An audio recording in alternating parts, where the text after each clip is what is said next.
Welcome to 2T Curious Minds. Today we are going to learn about the idiom raining cats and dogs. The meaning of raining cats and dogs mean it is raining heavily, that is unbelievably hard.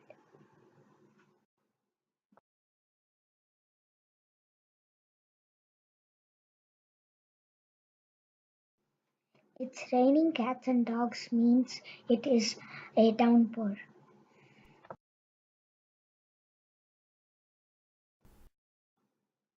Here is an example.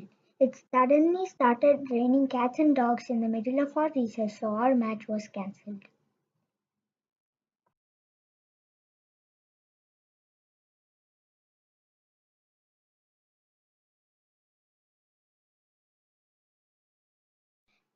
Thanks for watching. Please subscribe to 2T Curious Minds. See you next time.